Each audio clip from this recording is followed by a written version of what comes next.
This Three Beards Media podcast may contain mature themes, and if you're not down with that, we got 3 words for you. Like the podcast. Nailed it!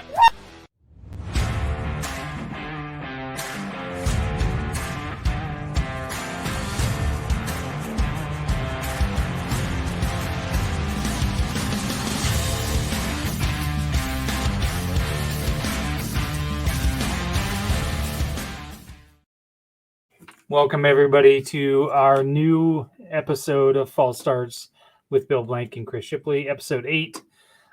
Sorry that we're late on the live stream. Bill and I were talking about a vacation, and then we got sidetracked by talking about the Spam Museum, which I now have to hit. I have to go to the next time I go. Real thing. It's there. I can't believe I've driven by it a million times, and I've never stopped. I've even done shows in Austin, Minnesota, where it is. There used to be a room there for a while, and I did that multiple times. Never once stopped at the Spam Museum. It's one of those weird things. I'll probably get into it with our guest too, Jen. Like, that's one of the things about comedy and being on the road. Like, a lot of times you're always like, oh, I'll be back. I'll just do that thing next time. And you Right. Never end up doing stuff about half the time. Yeah, we were driving back from Louisiana, Mississippi. We stayed down there for a week, and we were going to stop in Memphis. I was telling you we were going to stay in Memphis, but I just didn't feel like we had a lot of time. And quick story, my wife, we were heading through Memphis, and we decided we were going to stop for lunch. But she wanted to stop in Tennessee, in Memphis, in Tennessee, so that we could at least say Tennessee counts on our list of states that we've at least been into. Mm-hmm. Little did we know that there was no place to actually get off to eat in that little strip that you hit Tennessee before you get to West Memphis, Arkansas. So it was probably like 7 minutes on the freeway. And then we got through and we were back in Arkansas, and we were like, okay, well, I guess we're eating in Arkansas. I guess we're eating in Arkansas. So, but it gives us a reason to go back to Memphis. So when we got some more time. It sounds like a Griswold story. That sounds like a story that you tell at Thanksgiving, and people fall asleep in their mashed potatoes. That's because my stories are not that great, Bill. That's why I bring on talented people like you and our guests. So with that, although I'm getting pretty good at the segues, with that, I will let you introduce our guest for this evening. Yes, I guess I met this woman. It's at least 10 years ago. Okay. We were doing the Mall of America, Rick Bronson's Comedy House. We did a week together there, and we just we hit it off really well. We spent actually a lot of time together that week, just during the day and whatever else, and then obviously kept in touch over the years. Haven't gotten to, this is actually the most I've seen your face outside of just Facebook pictures or whatever, but this is my friend Jen Kober, everybody. I'm excited to have you on. It's so fun to see you. Well, thanks. I'm excited to be with you guys. Yeah. And you're in Lake Charles right now, right? I am in Lake Charles, Louisiana. I'm not trying to brag. That's just where the tour has me right now. It's your home away from home. It is. I lived here for many, many years. And the whole time I was driving through this afternoon, I was like, oh, thank God I don't live here anymore. Is that where you grew up? It is where I grew up, yes. Yeah. And is it a conservative my parents have place? moved away now. So when I come here, I don't stay with my parents. You know what I mean? I have a different place to go visit them. So now when I'm here, you really start to see the cracks. Gotcha. You're like, oh, okay. Yeah, because when it's all about your parents. When it's a home. Then now that there's not a home to go to, it's just another crappy little town in Louisiana. But God bless them. I love these people here, and they love me. And every time I do a show here, they sell it out, and so I have to keep coming back. God bless it. Well, I mean, you're so ridiculous that you can go to a place like that because you go there multiple times a year. Oh yeah, But I come here about every 2 months. yeah, but Yeah. you're so improvisational on stage that you can basically do a different show every time. I do. I do. I do a lot of new stuff here. It's a great place to work out new material because I live in Los Angeles now, and you can't go try new stuff out on stage there because somebody could be in the audience who could literally change your life. So you need to be doing really sharp, good stuff out there and saving your new stuff for when you're on the road when nobody will see you or do anything with you. At the Chuckle Hut in Iowa City, that's where you try new stuff out. Yeah. So That's it's the been perfect really name a for great anything in tool for me Iowa to City. use. That's, Exactly. That's the perfect name for anything in Iowa City. I agree with you. But yeah, so that's what I've used it for, as like a nice little way to develop new material and to to constantly keep things up and going. I just taped a special in April, and so I've retired all that material and just went on tour at the beginning of June, and now I have a full new hour. So it's been really nice. So I was it's so funny because I mean I was actually I remember when we worked together I was having marriage problems at Yes, that you time. were. And you were talking me through it. You were like my mama in the jail. Like we were in a Well, we were like lesbians are so good at helping straight boys figure things out. We It's think because you so guys- similarly. We think so Yeah. similarly. You guys are the only ones that understand women. That's why. You know what? I say that in my act. I say, listen, boys, I'm on the inside trying to figure this out so I can come back and help you. But I'll be honest, it's got me real confused myself. It's not always an easier trick just because I am a girl. They're very enigmatic creatures. God bless them.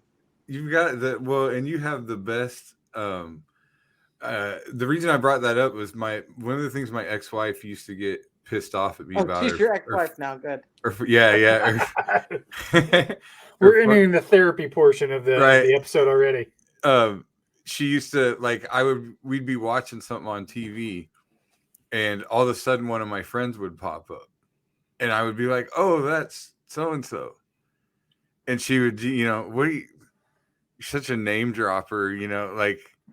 But it would be like an aside, like I didn't expect her to give me credit. It's like the dead guy on Law and Order. Yeah. You mean the third guy in the jury? Yeah, exactly. You mean juror number 6? That's who you're upset about? I remember you popping up on Curb Your Enthusiasm one night, and I'm like, "Oh my God, that's Jen," and she, name drop, man. And I'm like, no, really, like we like hung out daily. I really know her. So yeah, we smoked so much weed together in that hotel. Oh my God, we sure did. We were so alone on that trip because like it was winter, and so it's cold AF, and then you had a car, I think, and I didn't. I drove. Yeah. And so you were like driving us all around, and we had nothing to do during the day, and we just were hanging out and smoking weed because there was literally nothing else, and like walking the mall because there was nothing else to do. That's how you realize. That's how you realize the Mall of America is not that big of a deal. It's just regular. Also, what wasn't the hotel that they normally put us up in that's in the Mall of America was like under construction. So we were in like the Thunderbird or something. Yeah, we were staying at some wacko motel, like America's best super motel, like something for people who come on vacation at the Mall of America but can't really afford to like be on vacation anywhere. So they go to this motel because it's either we can buy things at the mall or we can stay in a decent hotel. Exactly, and they picked the mall. Yeah. So here we are, and we had to like even drive into the shows. We didn't have really access to anything. Yeah, because it's still far enough away. You can see the mall from where we're at, but it's far enough away. You got to drive there. Yeah, it actually would have been quicker to walk there, probably. But there was no like clear path. No, there was not. There was none. Except for it's the Minneapolis winter, and you don't want any part of that. Well, it was the Minneapolis winter, and like because the mall was under construction, people weren't necessarily frequenting the mall that much, right? Mhm. They had figured out that it was kind of a cluster, and they were like, yeah, we're just gonna stay over here, So our shows were also not terribly well attended. It was, ooh, that was a hard week. And it was before they like lowered the ceiling. Remember that ceiling was so high? Oh yeah. So like laughter just like traveled straight up in the air, and it was like being in a cavern. Yeah, you felt like you were eating a dick, even if you were doing well. Like, no idea what that's like. One of the worst arguments I ever got into my wife was in the Mall of America because we got separated, and I said, I'm standing right in front of the Victoria's Secrets right here, and she's like, well, so am I. And I was like, no, you're not. And we argued for 15 minutes before it dawned on us there was two Victoria's Secrets in that fucking mall. Oh my god. And I was like, why would you need two of these in one fucking mall? That's stupid. Why would you need two of those in anything? She was like, no, you're at Fredericks of Hollywood. That's oh man. So is Lake Charles a conservative place mostly? It is. This is. So how do you have your little pocket of an audience Trumpy there? You know what? The truth is that these people are Trump loving hicks, and I make fun of them and they take it. Yeah. They don't change their views, and neither do I, but we can meet in the middle. Like, they know that I'm gonna be funny and that the things I say about them are not gonna come from a place of thinking they are less than or thinking they are stupid. It's just like, y'all think this and I think this, and how funny is it that this happened? So it really does work out. I'm not even sure how, but it always has. I never have, been out on stage here or changed anything I was going to say because I was here. I figure out a way to say the things I want to say to the people that I'm in front of. So, they always take it very well. God bless them. You said that they definitely don't change their views, but do you think maybe by being open to your comedy and to who you are and you telling those stories on stage or whatever, that they may just sometimes get absolutely. I think certainly their social views are open, even if their political views might, swing Republican or such. Look, one day I want to make enough money to be a Republican. I do. I pray every night, dear Jesus, make me a Republican. I have so many bills. Please help me out here. But, I just socially, I'm very, very progressive. And I think that, probably fiscally, I'm a little more Republican. And I think that sadly, what has happened to the Republican Party is they've gotten overtaken by kind of right-wing extremists and they're now not really the whole tenets of the Republican Party was originally that they wanted less government, less involvement in government, and less involvement in our lives. And it seems like all of a sudden it's not about that anymore, right? Like, clearly they want more into my uterus, and they're very worried. They want their religion to I'm taking rule. it. Yeah, it's very religious and sort of puritanically based now, even more so than I think ever before. And that's not really fair to sort of the politics of what it was to be a Republican, right? Like, it was sort of a fiscal stance, right? And now it's really sort of become the morality police. And look, the far left is the same way. It's not like that's what I was just getting ready to say. Yeah, like they've both been overtaken. People the same way. They're just as fascist, trying to cancel things and change things and get everything to be so PC and blah blah blah. The truth is that all politicians are going to fuck us. I just want to get fucked by the girls. So let's elect some women. Let's elect some women. So I've said several times, being in the middle, you can't. Being in the middle of politics, and as far as more moderate or not so far left or not so far right, I usually know I hit a tweet pretty on point when both sides are pissed off. Oh yeah, that's when I know. And I think just recently I have started to listen to the other side. Like, I think for a very long time, for a lot, most, if not all, of the pandemic. I really couldn't listen to anyone on the other side. I just, I had to turn it off, and I was very sort of intolerant of it. And I think just now, and sort of coming out of it and being around people again, and sort of realizing what it is to be social and to have views that might differ from somebody, but still wanting to know that person. Yeah. You come out of it and you start realizing, oh, I was sort of caught up in the moment of what it seemed like they wanted us to do, which was to be in such discord with each other that we were not watching them fuck us. We were too worried about bickering. You know what I mean? It's like when you argue with your little sister. Well, just being on your high horse. The fact that mom has stopped at the ice cream shop. Yeah. Yeah. Everybody, I don't know. We kind of celebrate the victim. Like how fast, or how old were you?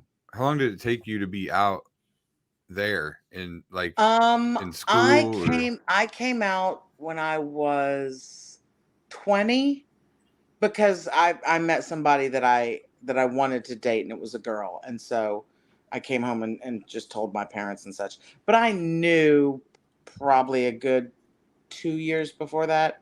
I mean, I think I would dare say I knew in like third grade when I was kissing my little friend on the playground. But I mean, like, that like could have been practice. Yeah, right. Where I cognitively knew as an adult, I was probably 20 years old. And when the minute I knew, I told them. At first I was like, I don't know what's going on. So, were they supportive right away? My mom told me that I murdered the child that she raised, and that was what? Pretty harsh. My dad was like, "Yeah, I know." He moved on with his life, But my mom was a little broken up about it. She's fine now, and got fine with it pretty quick. But I think just that and when I came out, it was 1993, 94. So I mean, that wasn't something that everybody was talking about, like it is now. It was not the subject of conversation. It certainly wasn't as accepted. It certainly wasn't as normalized as it is now. It was starting. It was like it was first starting then. Yeah, I came out like when Ellen came out. Like, so it was kind of a You guys did it together. Yeah, and so you have to sort of be ready for, what all that's going to entail for you in a small town. But I mean, everybody knew. I've had a crew cut for a long time. There's not a lot of context for people. Did you guys talk? Did you and Ellen talk at the meeting then and decide to come out? We did. At the same time? The worldwide lesbian meeting. That's what's so funny is my mom. One of the first things she said to me when I did come out after we started talking again, she said, "Ellen is from New Orleans." I was like, okay. I mean, good for Ellen. She's one of the good ones. She's one of the good ones. Are you more like her, or it's those groomers on Bourbon Street? Is what it is. That's what the problem is. I know. Okay, so what was the weirdest question that one of your parents asked you? Did your mom just ask you anything really bizarre, like? What kind of lesbian are you? Are there different kinds? No, my mother and they've never really they don't ever really want details about it, but they are very interested in like who I'm dating. So I've always sort of been a serial monogamist. I have a girlfriend for a little while, and then we break up or something happens, and then I just in a little bit find another girlfriend that I have for a while, So this is the first time I've been single for any real long amount of time. I've been single for 3 or 4 years. And so, every time my parents talk to me, they're like, "Are you seeing anyone? Are you, what's going on? What's happening? Are you interested in someone?" And literally yesterday, my dad saw a picture of a girl on my phone, and he was like, "Who's that?" Like, I was like, "You guys are thirsty for me to have a girlfriend." It's really, really weird. I remember. Yeah, Jen is kind of a pimp. Jen does well with He does well with the ladies. I date out of my league. That is Yeah. I think comics can do that somehow, sometime. Like my girlfriend like right now is funny, completely ladies out of like my a funny league. partner. They just do. Totally. Yeah. They want to laugh. But then they and I can realize provide when they live with us, we're not funny most of the Oh time. yeah. And There's- then I it just ruins saw- everything. You I don't have a just saw- steady income, and you don't have Yeah, laying it's not a around. fucking bouncy house. We're not like, yeah. I just saw a meme and it said, "Are you okay?" And then the other person said, "No, but I'm funny." That's what it is. It's I did another show at House of Comedy with a kid. Oh, I'm not gonna remember his name, Chris something. But his joke was basically, he was being snippy with somebody, and the person said, what do you do? And he said, I'm a comedian. She goes, well, you don't seem very happy. He said, lady, you don't want a happy comedian. Right? You don't want somebody up there who's happy. You're happy. You're not funny. I'm miserable and I'm fucking hilarious. That's what it is. Like the business of being funny is pain is funny. Comes from oftentimes just a lot of pain. Yeah, pain is funny. Well, exactly. I think what it comes from more than anything, it's like it's our openness about it. Like, oh yeah, we're open about the pain and we're descriptive of the pain, and and we've made the pain funny. We're saying, hey, haven't you had pain like this? Listen to how I dealt with it and how I, made it funny. So you didn't have like any problems in school or anything, or Nope, I was a straight A student. I talked too much in class because I would finish my work so much sooner than everybody else that I would then just start distracting the other children. So the teacher was always like, sit down, shut up, sit down, shut up, sit down, shut up. So I wasn't a great student that way, but I made very good grades. I was always really talkative in class. I participated. I helped other kids.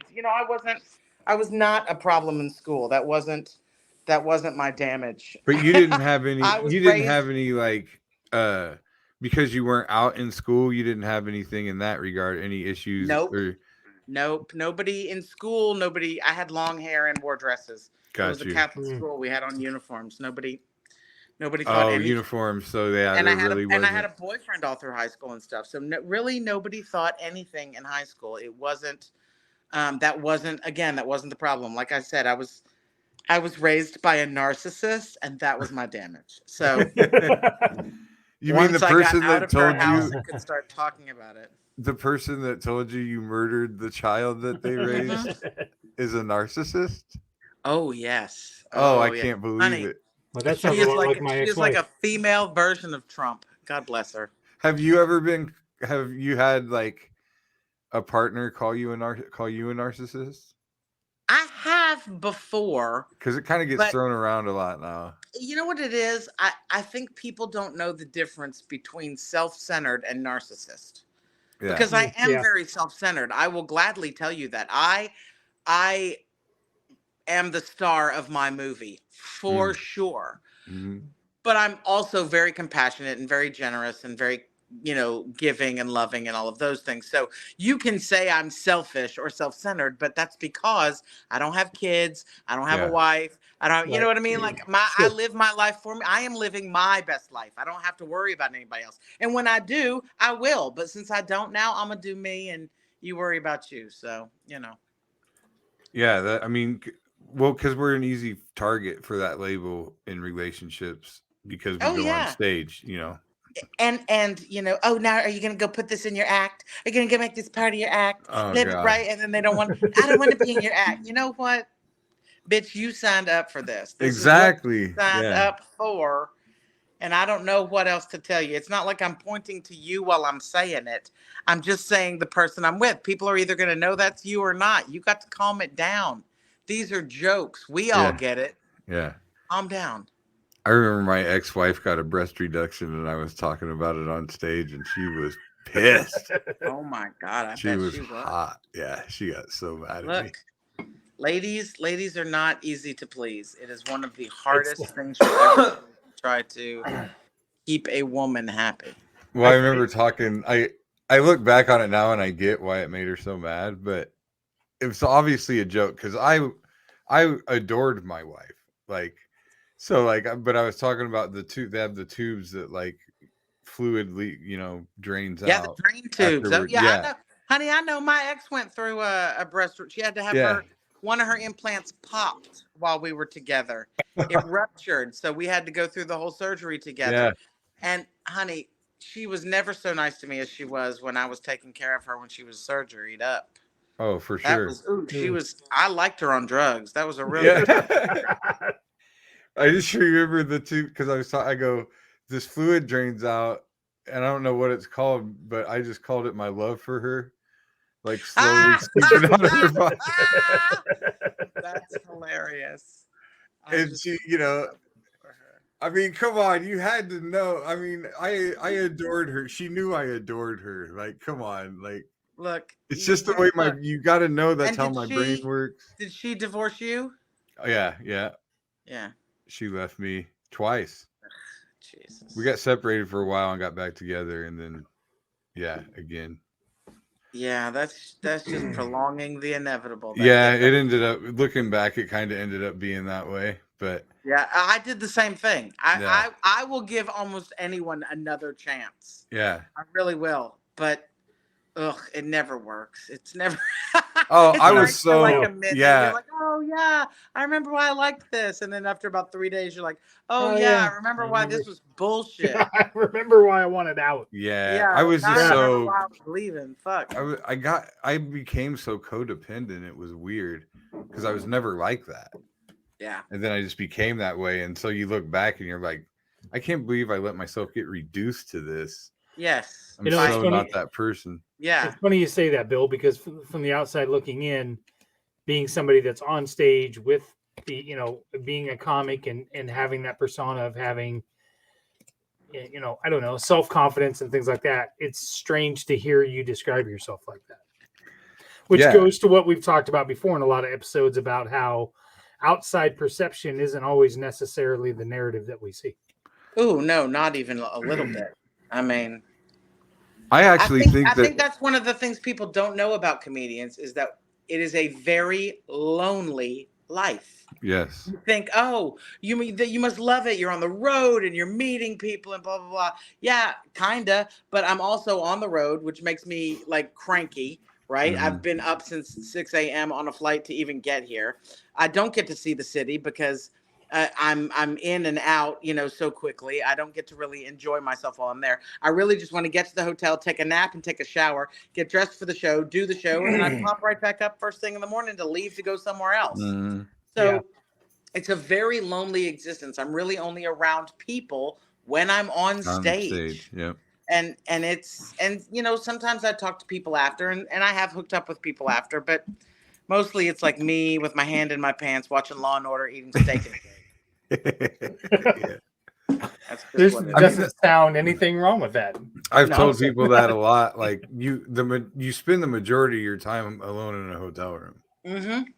Like when you're a comic on the road, that is 80% of your time is spent just alone in a hotel room. Mm-hmm. I mean, I would have so many gadgets with me. Like it's funny because I started comedy and I think you've been doing comedy obviously a handful of years longer than me, but we were kind of in that generation or whatever where the technology moved really quickly. Like we started with an Atlas and then MapQuest came out and MapQuest was crazy. A big road Atlas, one of those big McNally, and we would flip to the page of the state we were in and try to figure out how to get where we were going. We're on Tribble runs all up and down fucking Montana, looking at road signs. I'm going.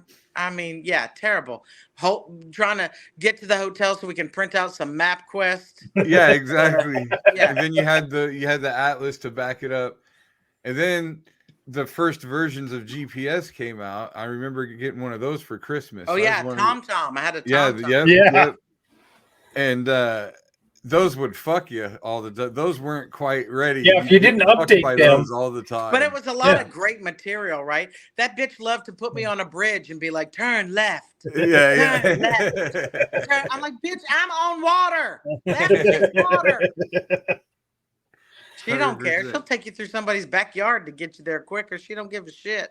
Oh my god! We used to spend so much time in that at like that hotel lobby computer.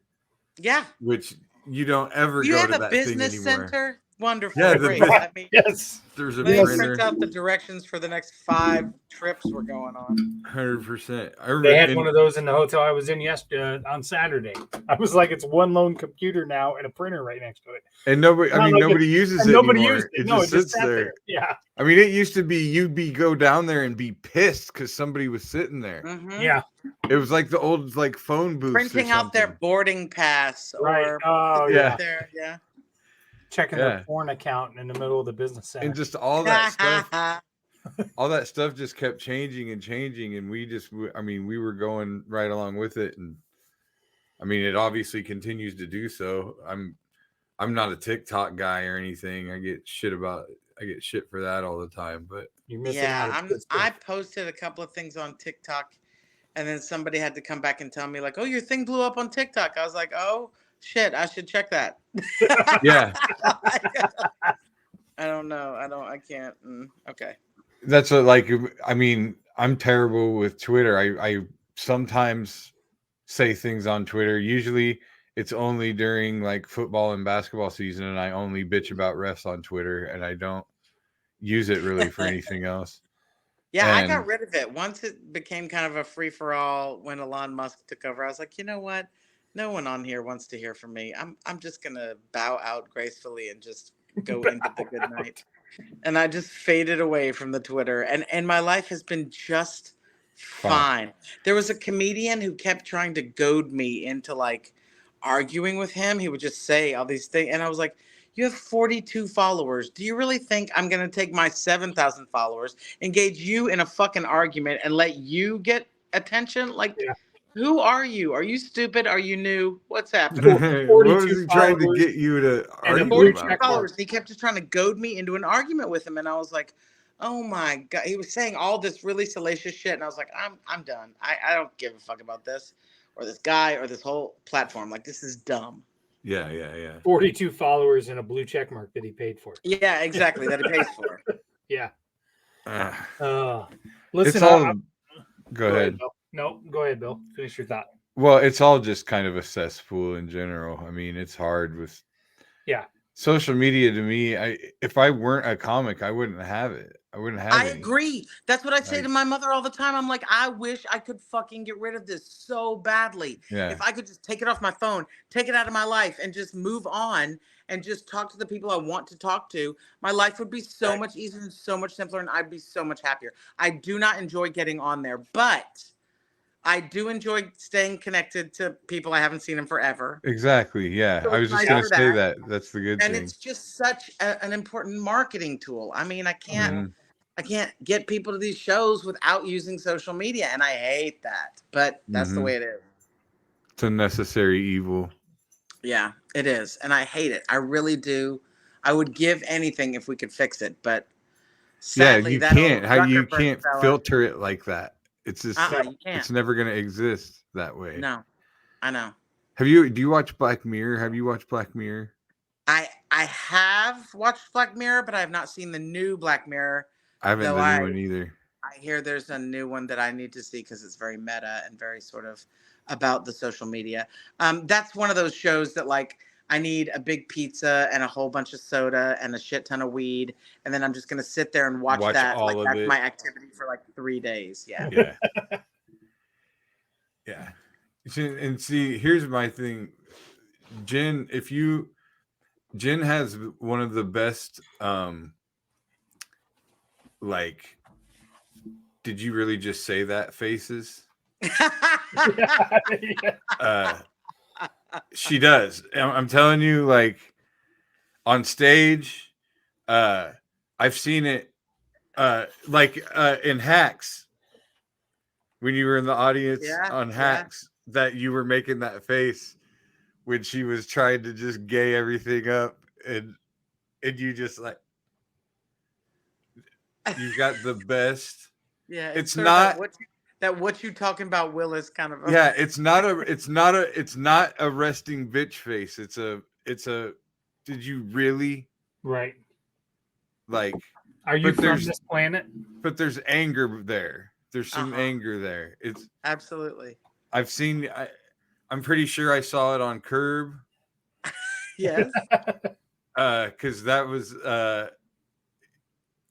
you got like, I remember that was, you got in an argument with Larry David, right? Yeah, I punched him out. Yeah. Yeah. So okay, so walk us through shooting that, because Curb is it just a point A to point B? Is it like, yeah, in the audition they said, you're a battered woman, but he says something very offensive to you. And in the audition, he says something really offensive to me about like being hit. And I just hit him. I just hit him in the audition, just punched him in the stomach. oh really? And that's how I got the part. Yeah, it's really here's what needs to happen, go. Like, say it however you want to say it. And I think what was so amazing about making that show was watching JB Smoove work, because that guy can improvise the most out. He just makes big choices and just follows them out. And just follow it. I laughed more at that. He did a whole monologue that day about how women should have 3 titties, and because 2 is not enough, and one always gets jealous. And if there was a third one, then 2 of them could be together while you were just giving attention to one.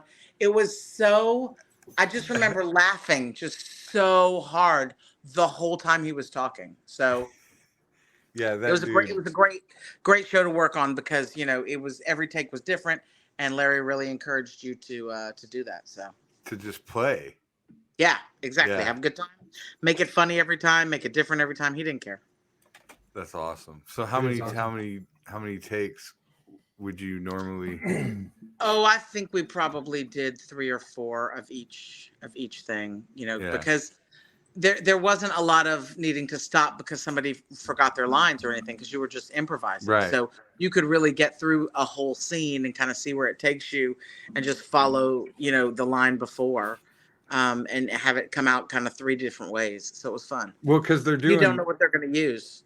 Yeah, when they shoot though, they have the angles, right? So, they have the shot, the over the shoulder shot, from behind Larry, that's on you while you're talking. Right. And then, that goes back and forth in editing, and like they're showing his face and you guys. So if you do 3 or 4 takes, that's what amazes me about it. Like if you do 3 or 4 takes and they're all different. He's got coverage on all 3 people in the scene. Okay. Oh, really? And if he needs to go in for a close-up or get somebody else's reaction on something that got said that was great that he wants to use, he can say, hey, we're going to turn around and we're going to come in on your face. He's going to say his thing again, and we're just going to get your reaction. That way they're getting your reaction, but that guy, the other guy, can say whatever he wants to say again, and they could use that too, because they'll get coverage on both of you. Yeah, so they can just throw that in there. It was just a different way to shoot, for sure. Yeah. That's what I remember, that being, amazing to me, how the first time I ever saw the way things shot and how it was never. Oh, yeah. And it's not in order, or, Nope. it's mind boggling to me. And you see how talented like the editors are, and the directors that have the vision of what the end product's supposed to look like. Oh, yeah. Because you have no idea. The first time I started working on a set, I mean, like you were talking about hacks. When we shot that scene, so they do all the coverage on me, right? On Jean Smart. So the first set of shots we're doing the cameras are all just pointed at her, just straight on at her. It's her doing her stand-up. Then when they turn the cameras around on me to get the coverage of me heckling her, usually what would happen in that instance is Jean Smart would step out, because she's Jean Smart, and they would send in some stand-in who so would you have then something to look at. Right. So I would know where Mhm. my eyes would go, but I would then do the scene with the stand-in. Mhm. Except that Jean Smart is so fucking phenomenally amazing. She stayed there and did all the turnarounds with me. Nice. It was unbelievable. The only other actress that ever did that with me was Linda Cardellini on Dead to Me. Another amazing scene and an amazing actress. So it really was a testament to just what a leader she is on that set and how very professional she is and how she wants it to come out right. And the truth is that you're going to do a better performance with Jean Smart than you are with Jean Smart's stand-in. That's just the way it Absolutely. goes. Sure. Yeah, And and so your she knows energy that. level is gonna be better. Yep.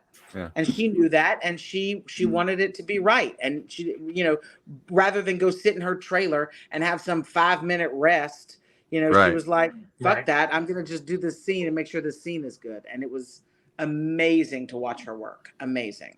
Yeah, that show is really, really good. Like have you watched Hacks, Chris? I have not. You I've should also watch never it. seen. I've also never seen an episode of Curb Your Enthusiasm. Really? And I'm a huge Seinfeld fan, so I'm not sure why I have not watched it. It's What so is- much what is better the than fact that Seinfeld. Chris? Well, first of all, I'm too cheap for I don't know what it was called HBO now. Max I'll or give Max? you my HBO username and password right here and now. Well, we had somebody on Three Beards Media named Mackenzie who had it, but then she changed her password or stopped paying for it, and then I got screwed on that deal. So supposedly my kid's supposed to get it. So at this point, I've got two things I got to watch. My kid. So hey, she's 24 years old. She makes a good living. She can Oh, all afford to right. pay for her own That's. fucking I was streaming. like, you're not relying on a 12-year-old, are you? Okay, good. No. I wish. Yeah, it's child labor. He's It's child 12-year-old. right. We're in Iowa. I can put them to work now. They're gonna change the law. They're gonna start letting 10-year-olds work at fast food joints because they can't get any help. That's after the drag shows. Yeah. First, there's the drag show, drag queens reading to our kids, and now 10-year-olds are working at McDonald's. See how that happens? That's right. The demise of our family unit. We So, are gonna We're take losing a break, family Bill. values because of these Right. drag. Let's take a break. Get a word from Revelton Distilling Company, which I finished their bottle of rye while I was in the pool. Got severely drunk and drunk dialed a bunch of friends. So with that, I recommend definitely buying some Revelton. Well, I whiskey. wasn't one of them. That's bullshit. I was 3 sheets to the wind, Bill. I love you, man. I fucking love you. Can't wait for podcast Monday, man. That's what I said. I just didn't have the phone turned on. All right. Well, let's listen to this ad from Revelton, and we'll come back, and then we'll continue with Jen. At Revelton Distilling Company, everyone has become a part of the Revelton family. From the Taylors and their daughter who helped perfect their award-winning gins, to the team who installed Lucy, our 33-foot-tall custom-made still, right down to the local farms that provide our coveted corn, and even the cows on those farms who consume our mash byproduct. Want to see the farm to flask come to life? Now you can tour Lucy and find out where we take Iowa's harvest and transform it into our finest spirits. Choose between a 45-minute tour or find out even more by scheduling a VIP behind-the-scenes tour to get the taste of the full Revelton experience. You can visit them at 1400 West Clay Street in Osceola, Iowa, or find all of Revelton's award-winning spirits at any local grocery or spirits retailer.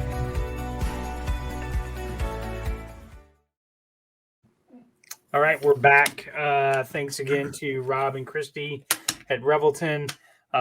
Brown Dogs Farms is finished up with their sponsorship. They're going to move on to bigger and better things, so we want to thank them as well. So that's my ploy to say if there's anybody out there that would like to sponsor Fall Starts, we do have an opening. With that, Jen, I already got the sponsors dropping like flies. No, I actually don't think it's you. Rob and Amanda are a small little company, and they're going to put their marketing dollars into some in-person events and things like that. So they actually were really happy with what we did. So no, Bill, I'm nobody. just kidding, Chris. Who would ever want to not be with you? My self-esteem's not that low. That's what we were. That's actually what we were talking about, like earlier, though, when we got into stand-up being like lonely. Like people would be surprised, I think, a lot of comics kind of in our DNA, we kind of have an inherently low self-esteem. It's like somehow I think we certainly use comedy as a defense mechanism. yeah, Right. like somehow on stage it goes away. Somehow Sure. you're just bulletproof up there, but yeah. Kind of in general, like, you know, we're less likely, I mean, I guess not me necessarily, but like less likely to go hit on a beautiful girl, like yeah, that's not me. You know, if they saw us on stage, it's a lot easier to do that. But for like, sure, you're not just gonna walk up to a girl at a bar. If you saw me on stage, I'm in. I am. Yeah, in, exactly. Yeah, because that's when you get the basic bitch. You know, oh my god, you're so funny. Oh my god, you want a shot? Like those, you know. But yeah, I mean, I think we just kind of, I don't know if if that's part of the reason that we get up there is kind of that is a little bit of a lower level of self-confidence than one would think. Yeah, look, I think it's a way for us to feel normal. Yeah. You know, in a world where we don't feel very normal, in a situation where we, you know, that we wouldn't normally be comfortable in, but you give us that microphone and that's it. We're like, because we're in charge. You know? Yeah, it's about being in charge. Yeah. It's about like knowing that what you have to say is going to make them laugh, right? Like not just thinking it, not just hoping it, like knowing it, like knowing that what you're saying is funny takes so much confidence, which is a different kind of confidence than you have to have with a girl, right? It's just different. Yeah. And so when you get up there and do that and girls see you do that, that's what the panty dropper is because you seem like somebody who is so in control. And so confident and so powerful and so on top of everything when nothing could be further from the truth. Right. Which is why once they get to know you, they always leave. Well, they do have a tendency to go. The girl that I like is a comedian, so that really worked out well for me. Yeah, I mean that goes both ways. I mean, I know I have a couple friends, like a couple married couple friends that are comics, and obviously that goes well, but kind of feels like you almost have to get married and like be on the road together. Yeah. Well, I think that's one of the things though that's nice. Like what's so awful about being on the road is that you're away from your family. Exactly. That's what I mean. That's whatever. Yeah. So it would be really nice if you could do that. The problem with it becomes, are you at the same level of being comedian? Right. Who's the opener? Who's the headline? You know, how does the power dynamic of that work? Right. And then also like, I thought it was going to be weird to date a comedian because I thought, we're going to always feel like we have to be funny with each other. Right? Like we're going to always have to be on instead of getting to enjoy, you know, whatever. But it's the exact opposite. Everything I say or everything she said, like we're constantly like tagging things and making each other laugh about stuff. And oh my God, you have to say that on stage. That's so funny. You should do a bit about this, whatever. Like I'm not trying to make everything into a bit for you, but this is so funny. You have to say it to people because that's what we do, you know? Right. So I love that part of it. And I love that I'm with someone who gets what I'm doing. I think regular mortal women do not understand comedy because it is such a weird beast. And if you can't understand that I'm going to be in a different town every night, telling jokes to all kinds of people, and yes, there will be pretty girls there, but no, I will not be going home with them because I'm just going to want to go back to the hotel, eat a cheeseburger, and go to sleep. Right? Like I need somebody who understands that it's not this party rock star life that regular girls make it out to be. Right. Like she knows what it is to really be on the road. So she's not worried about me being on the road. Mm-hmm. So there's there's been different times. It's not like we don't party ever on the road. Right, but I feel like but the majority of the time you don't. Yeah. And it's not the most comfortable situation. If I were in the kind of place that I wanted to party, I'd have brought her with me. Yeah, I'd have been yeah, like, yeah. babe, I'm doing a show in Vegas. You got to come. It's going to be so much fun. Hey, babe, I'm doing a show in, Milan. Come with me. It's going to be a good, big party, fun times. But I don't need to bring her to the Chuckle Hut in Iowa City because it's going to be I'm going to be in fucking hell there. I don't even want you to have to deal with that. I am saving you by saying stay home. Right. Chris loves the Chuckle Hut. It might be a new T-shirt. We just might the Chuckle Hut in Iowa City. I'm gonna punch you in the face if you make a T-shirt out of that. Home of the Iowa Hawkeyes and Brian Ferentz's offense. The LSU Tigers are in the College World Series. So I apologize. I wondered if that's what you were looking at over there. I could see it in your glasses. I only went to 2 schools. I went to 2 colleges, University of Florida and LSU, and they're playing each other. That's a rough night tonight. So I'm like, ah! Do you like one more than the other? I mean, LSU is whooping their ass, and it's really nice to see. That is nice because they were on the verge, right? They couldn't lose another game, right? Last night, Florida LSU won got game their ass 1. handed to them. Last night it was like 24-4. So man, I think they figured it out and came back and made some adjustments. And I'm not even a baseball fan. I'm one of those fans that waits until we're in the playoffs and then I'm a fan of the team. I'm that person, the one that real sports fans hate.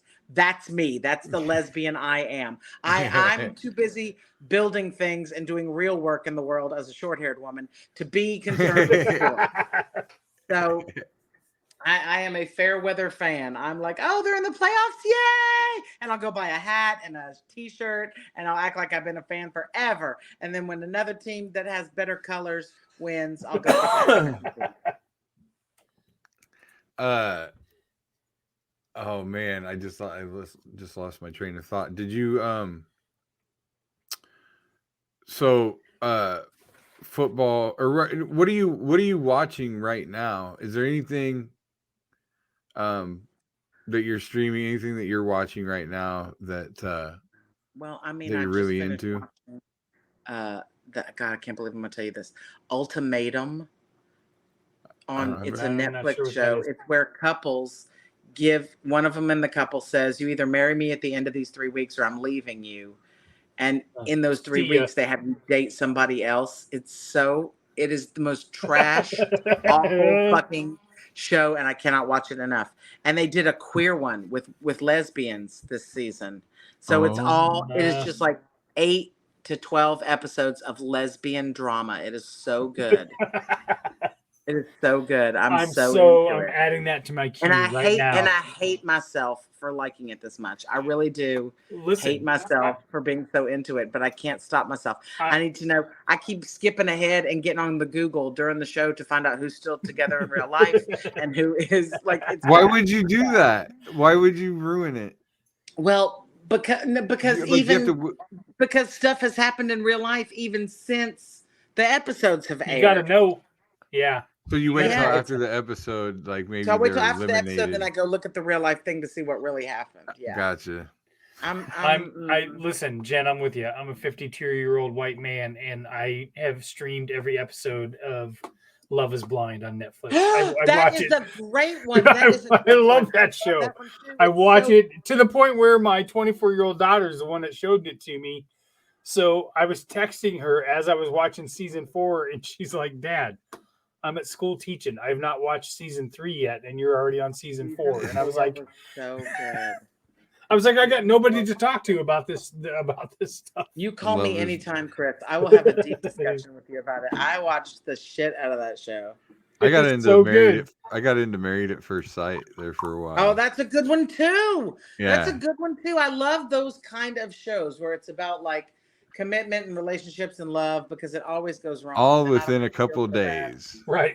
Yes. Yeah. Right. We're going to ruin your fucking life in 2 weeks. And listen, that stuff, I would watch that over the Duggars any moment in my life. Oh, I agree. Dr. Pepper. I also just got into that show, the one that all the people are watching, and everybody watched it already. Breaking Bad. Oh yeah. Oh yeah. Probably I kept trying to get into. I watched it like 4 times, and I was like, I can't get into it. I can't follow it. I'm not interested. Whatever. And finally, I just sat down and I got super stoned, and I just watched it, and I just let it play the whole time. And I finally clicked into it, and I love it now. I love that every episode, I'm like, they are not going to be able to get out of this. And then by the end, I'm like, God damn, they got out of that. I cannot believe they got out of that. That is fucking. I really did think they were sunk this time. Wow. That show. That is the best series like finale I've ever seen. Like it was the best, just wrap, put a bow on it type. Yep. They usually jump the shark with stuff like that, and the last show is almost always a disappointment. And but this one I've heard this one is good all the way through, so I'm excited. Yeah. And then you got to watch Better Call Saul after that. So I was a big Breaking Bad fan. I've never watched Better Call Saul. Bradley, because I was kind of just like Jen. I watched Bryan a couple Cranston episodes so and was like, I can't get into this Better Call Saul. It's not Breaking Bad. That's what I would kept saying to myself. It's not supposed to be. I'm aware. You gotta watch a show called Claws.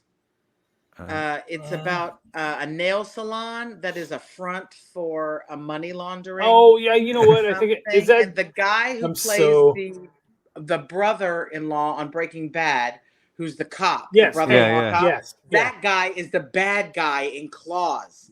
He's phenomenal. I bet he's a great bad guy as a villain. He's so good, and that show has Niecy Nash. I was just gonna say if that was Niecy Nash, but if it wasn't, I didn't want to. It is such a great flipping show. So satisfying. So it's like I love when it's like suspenseful like that, but also funny. Yeah, like so much funny stuff. I mean, I thought there were even moments in Breaking Bad that were funny. I thought Breaking Bad started out as a dark comedy. Like that's what it was. And then it gets more dramatic. Situations. But it was so good. It was such a great show. Claws. I recommend. Do it. Yeah. I've been watching Mr. Mercedes. What's that? Have you guys heard of that? Uh-uh. I guess it's a Stephen King, based on a Stephen King novel, I guess. Oh. But it's just That's a why murder. I haven't watched it. It's a murder show, like the murder. the dude. It's really hard. I'm trying to explain. This guy's a crazy psychopath, and he gets like molested by his mom, and fun. He, obviously puts on a great front, but then like it basically starts out. There's a Mercedes. There's a job fair. Like people are in line for this job fair. Like one of those deals where like people have camped out in line. So it's like late at night or whatever. And they're all there in their sleeping bags or whatever. And this Mercedes just plows through all of them. And so it basically starts off with them trying to find out who was driving that Mercedes. Wow. So Mr. Mercedes. So, and it's really good. Like but it starts the first season. It's like everything's super, like, you don't want to say realistic, but realistic, like believable. But then the second season, it starts getting kind of like almost supernatural. It's like Lost. That's what Lost did. Lost was an amazing show. And then once it got all cuckoo pants, I was like, wait a minute. I tried to get the fucking mist. What's happening? I watched that entire show. And then years later, I met my wife and we got married, and I tried to get her to watch it. And we sat down and watched the very first episode. And when the smoke monster showed up at the end, I turned it off and I was like, wasn't that awesome? And she was like, nah, I don't get it. Exactly. That's what I'm saying. Like, I hate when you go back and watch stuff now because you're like, man, I loved that when it was on, and it just did not age well. It just is not appropriate. It is not episode, or it's just tied to certain. Yeah, it's tied to certain memories or something. Right. Yeah. And then like you go back and it's just not that grand. Or you go back and you watch it and you're like, oh my God, I can see all of the stunt doubles. I right. can see all the robotic arms. Holy Yeah, shit! it There's a also boom looks mic terrible. hanging there. I think what bothers me is the ones that like seasons 1 and 2 are super good, and then something happens and it takes a turn for an absolute dog shit. Under the Dome, who had the guy Under the Dome's great. Yeah. No, the third season is terrible. When the aliens are there and everything, it's so bad. It's so bad. And I was the same way with the Man in the High Castle. which Yeah, if the you don't Man in know the what High that is, Castle got like by third season it just got yeah. weird. Yeah. So I will tell you though, a great show which might be right up your guys' alley. Have you seen Murderville on Netflix? Oh yeah, Murderville's fantastic. Oh, I have not, but I Oh, should. Anything, Jen, look, you should here's watch the that. truth. I have to tell you this. I can't watch shows that are about fake murder. Whenever, like a horror movie or anything about somebody getting murdered, that's like a dramatization of it. I can't watch that. But if you put on Dateline, which is about real murder, or Snapped, or any of that kind of shit, I can watch the fuck out of that. Well, I now, love that. But I'll fall asleep to that. But I can't watch like murder dramas. So this is actually, Murderville's it's not comedy. a drama, it's comedy, and it's all improv. Like the guy. Oh wait, is this the one with Will Arnett? Yes. I saw it. It was super funny. Yeah. The Marshawn Lynch episode is absolutely the best episode out there. Is it the? Or did you say the Conan one? No, the one with Marshawn Lynch. He's a football player who played for the Seahawks. Oh yeah, the one with Conan O'Brien made me laugh so hard. Yeah, I thought Conan was. I thought the Conan one was great. Did you see the Christmas special one with Jason Bateman and God, I can't remember who else. Jason Bateman and somebody else. Maya Rudolph, I think. No, I've not seen that one. That's so great. I did a show with Maya Rudolph and Will Arnett, a sitcom called Up All Night, and I played a woman who was pregnant and gave birth on a toilet because I didn't know I was pregnant. Oh my God. And it was so much fun. And Will Arnett was a delight. Such a nice guy. So great. And so was Maya Rudolph. The one with Conan was the one with the magician, right? Uh-huh. Yes. And Will Arnett's in the oh my God. Whoa. Just losing his shit over the tricks. It is so good. I feel like we have almost talked zero about mental health tonight. I think maybe that's the lesson in mental health is that sometimes you got to kind of go off track and just talk about happy things. Jim won't let us get depressing. That's right. I will ask you this though, since we are at the end of Pride Month, and we touched on it real briefly at the beginning when you were talking about when you were coming out and things like that, and how your dad was totally like, okay, whatever. And it was just a different time. I think it's so important. That's why we need to push back when people talk about Pride Month and how it's being pushed in their face and things like that, and you can do what you want. But I think that's the point of having things like that, is so that more people are understanding of it and being open to listening to when it is time for somebody to tell us who they are. I think that people, even to me, it feels like now there just are more gays and theys, right? Like it seems like there's just a lot of gay people, a lot of non-binary people, a lot of trans people. And I even me, I think, man, when I was a kid, there weren't all these trans and non-binary. Were these people all just hiding and I didn't know? Was everyone in the closet? What the fuck was going on? Like, how did all these people now that are trans, how did that go down? And there's certainly many aspects of all of the both the sexuality spectrum and the gender spectrum that even I do not understand or have any sort of connection to. But the truth is that I don't need to. It ain't for me, and that's fine. What I can do is shut the fuck up and leave people alone. I don't care what somebody else is doing, how they're living their life, as long as they're not hurting me or other people. Yay. I don't care which bathroom you use. I don't care what you want me to call you. I will call you what you want me to call you, and I don't care where you pee. I don't think anybody is peeing in front of anybody else, boy or girl. And Like it all seems very sort of contrived as a problem. Right. To Yes. me.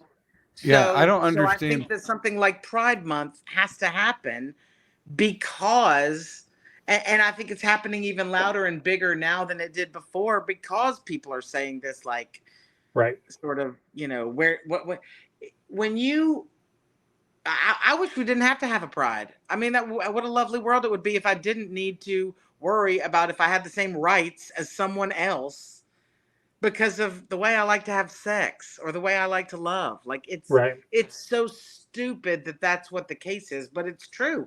There are literally things I can't do as a gay person in many places on the planet and even in this country. There are still places where I can't adopt children. There are still places where I can't be the person listed on my spouse's insurance, on their as the next of kin to be contacted by hospitals. I mean, there are still states that have loopholes and backflips you have to do through these laws to have access to your spouse in a medical emergency. I mean, it's really ridiculous, and I wish those things weren't there, and I wish we didn't have to have a month where we spoke about our visibility and if we're being represented and all of those things. We would love it if that didn't have to happen, but the truth is that it does have to happen, and it has to happen in a big way now because everybody's coming for trans people. And once you attack one, you gonna attack the others. We're not stupid. We've seen this happen. We've seen this happen a lot throughout history. And the question, I think what was so funny to me about when Trump was in office was everybody was so quick to call him Hitler. And I don't think that that's even the question is not, is he Hitler? The question is, are we those Germans? Yeah. Are we going to let somebody tell us what's right and what's wrong and what is appropriate and what isn't appropriate and who can be canceled and who can talk and, all of that bullshit. And so I think we have to start taking things into our own hands. And that's one of the things that Pride is so empowering and so important at doing is letting gay people take back that power and feel like they are getting to say who they are, what they want, and sort of normalize the fact that we're gay. Now, the problem is that we've chose to normalize it by putting on rainbow tutus and pumping up and down the street, to rave music while we're all on drugs. It's not the greatest show, but but I think that, that the message is certainly, one of love and positivity. And I think that I hope that that's what people can take from it, is that nobody's trying to shove anything in your face. Nobody's trying to make you believe differently. If you have, moral beliefs or religious beliefs for yourself, good for you. God bless you. I hope you live a wonderful, prosperous life, but don't come telling me what I can do. Yeah. Right. Well, stop calling it a celebration then. If you don't want it to be all up in my face, quit celebrating. I wouldn't feel like you were shoving it down my throat if you were calling it a celebration. Make it look like a goddamn party all the time. I ain't out here celebrating your goddamn dirty queer whatever you got going on. Exactly.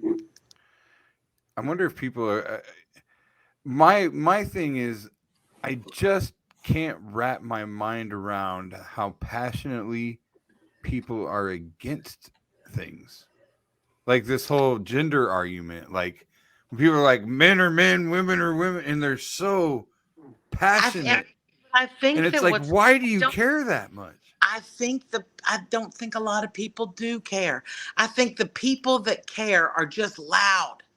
Oh yeah, 100%. Very small percentage of people, but those small percentage of people are very over. I mean, we're listening to a podcast on the way into town, and it was talking about how 60% of the complaints made about books when going to ban books, there's a process to that. So you have to call for the banning of a book, and there's paperwork, and you have to fill out what you don't like about the book, and books that have non-binary, gay, queer, trans characters in them are 7 times more likely to appear on the banned book list. And 60% of all the banned books have some queerness in them, and that's why they're on that list. And those books were reported by the same 6% of people. 6% of people are making 70% of the book fucking Right. I mean, this is a little group that has nothing to do, and they've decided to make it their mission to keep information from. Let me tell you something. Every book I read as a child was a straight book.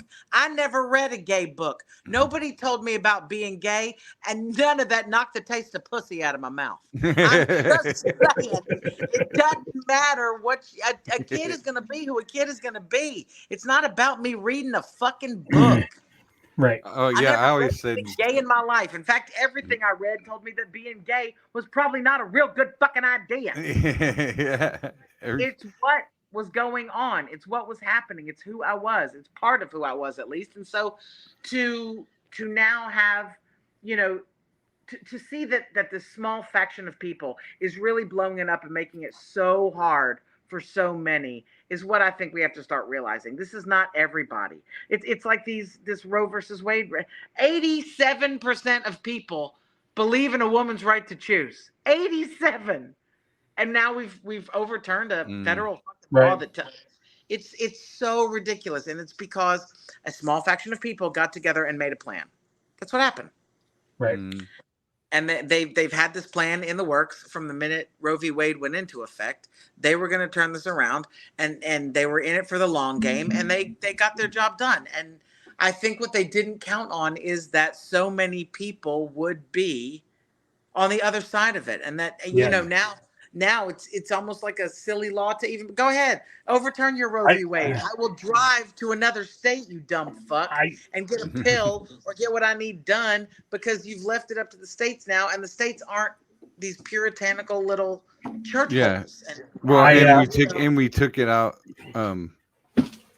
We just took to the streets with coat hangers and said, "Fuck you guys." Yeah. Well, look, let me tell you something. I have always believed that if men could get pregnant, not only would abortion be legal, it would be government funded.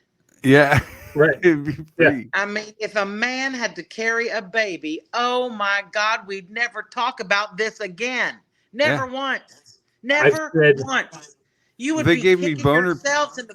You would have come up with a game based on kicking each other in the stomach once you were pregnant, so that you could get rid of baby. You would have come up with a sport about it, baby kicking. It would have been a whole fucking rugby thing. I'm telling you. See how inventive you could get. Doorknob hitting. Exactly. Brass knuckles, whatever. You it looked like that scene in Airplane where they're all lined up. An extra point. Everybody's lined up to hit June Cleaver. Exactly. It's a whole thing. But I think that those sort of laws and those sort of things, and I think this is completely related to mental health, because I think that until you can realize and feel validated and accepted and supported by people around you, your peers, until you can feel some sense of community, whatever community that is, whether it's just with the people that live around you or the people that are like you or the people in your same religion or the people at your workplace, whatever community you can find. If you can't find community, you can't find mental happiness. I don't see how you could possibly feel stable without some kind of support system and some sense of belonging and community. And that's what these pride celebrations are meant to do, is to sort of cultivate that community and cultivate that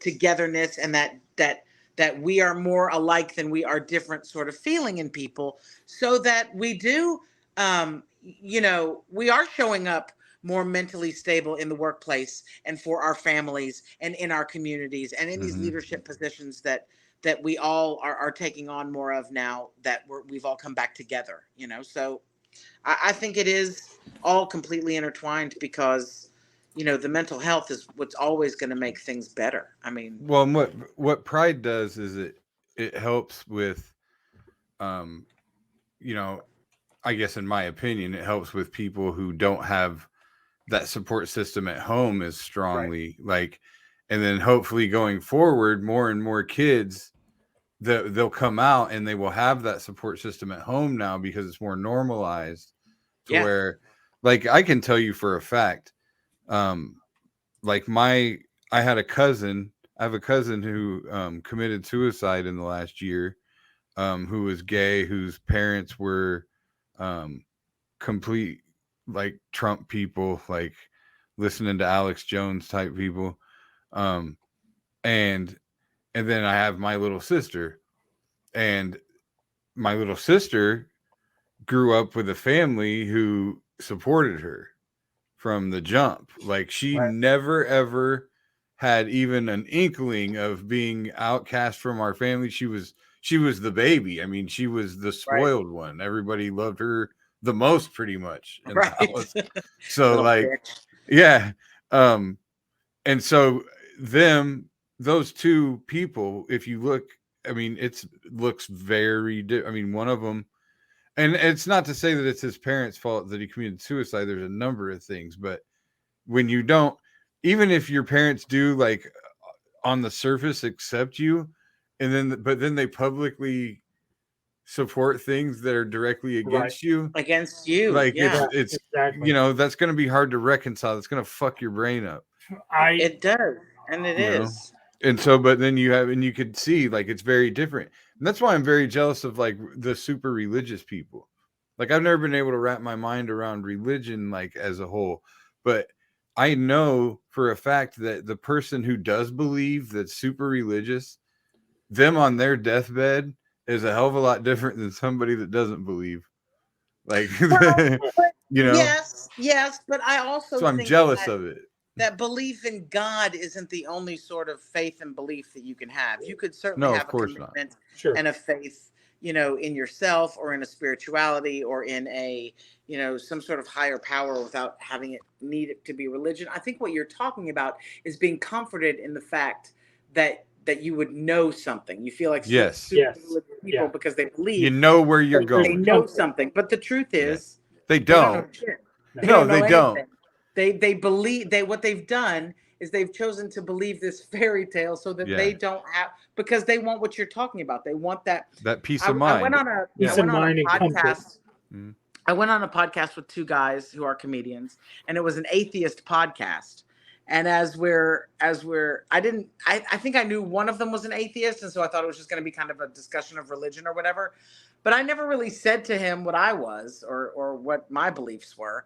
And so as we start doing the podcast, it starts becoming apparent to them that I believe in some sort of higher power, God sort of creature. And and they just started on the, you know, like, why would you do that? Right? Like you're just an idiot. Like, why would you believe in God? And I was like, do you mean other than to comfort my fucking soul and not have a fear of dying alone? Like, what are you fucking talking about? Of course I have I get the sentiment. I know what you're talking about. Yeah. But also there is part of my brain that goes, those people are fools. They have a faith in something that isn't really a faith. It's just this blind sort of belief, and maybe they're not having these sorts of thoughts about it because they just blindly believe in, you know, Jesus is coming to get me. I'm just going to go to the pearly gates and that's fine. And they sort of die with a smile on their face. But, you know, I also don't believe that happens. So is that who's got the upper hand there? You know what I mean? I think you're spot on because Bill knows this. We've had conversations about this. I'm fairly, I am not religious. I'm fairly spiritual is the way I would put it. I go to mass every Sunday.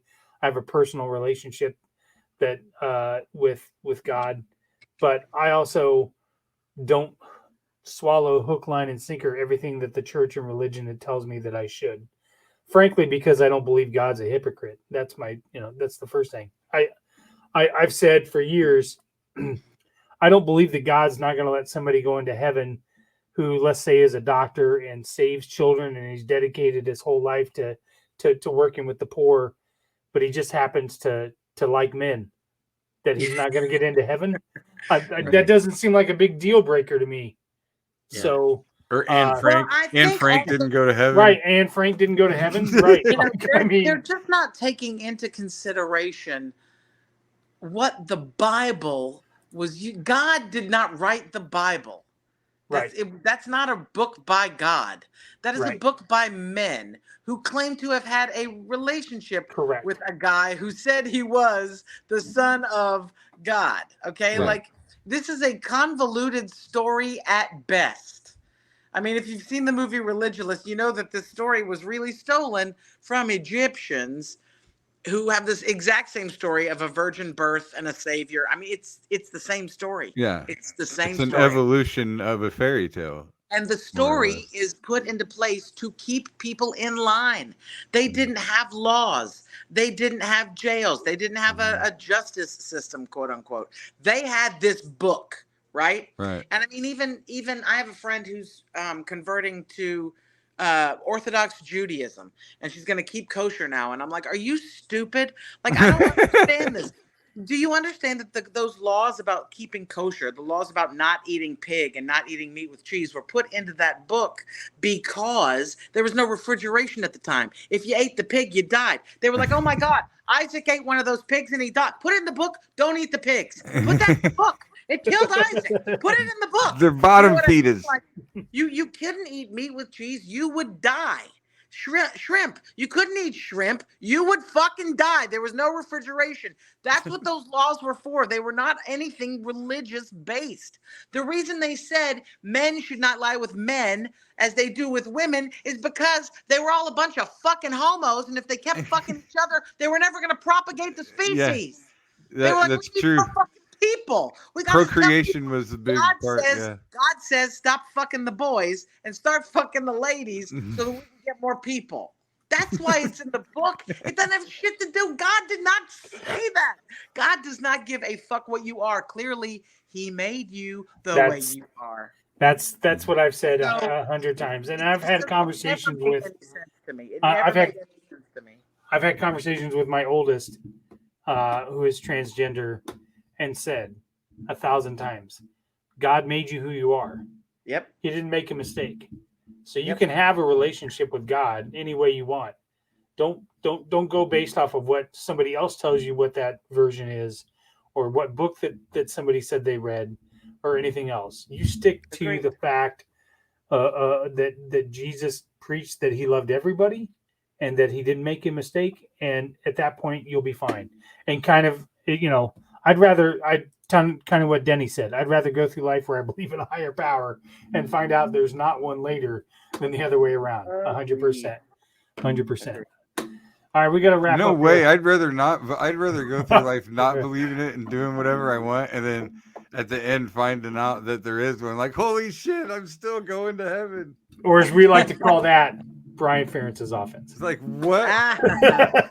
What a great surprise. And here I thought a Revelation was a bad book. You're having your revelation here at the end. See? Yeah. There you go. Like we've come back to the beginning. Jen, why don't you tell everybody where they can find you, if you're going to be around in the Midwest at all, if anybody can find you up there, and where they can find you. I am going to be all over the everywhere. I literally have tour dates that span into 2025. You can see them all as they come up. I try to get them listed very quickly. My website is jenkober.com. Jen short for Jennifer, Jen. My last name is Kober. It's like sober, but with a K. I feel like you've rehearsed that before. I have. I say it a lot because everyone calls me Jen Colbert. I don't know why they think I'm French, but it's very fancy. So jenkober.com will have all the information. You can find me on Instagram and Facebook. I'm not on Snapchat because I don't give a shit what you look like as a deer. But it's a good time. It's a good time to find me on the social medias and such. I am also on the new season of The Mandalorian. So if you are a Star Wars nerd, yes, I am. out. What episodes are you in? I'm in third season. I'm in the episode with Lizzo and Jack Black. Oh, well, now I got to go back and rewatch it. It's being touted as the fat episode because apparently there are no fat people on Star Wars except they put all of us in this one episode. In one episode.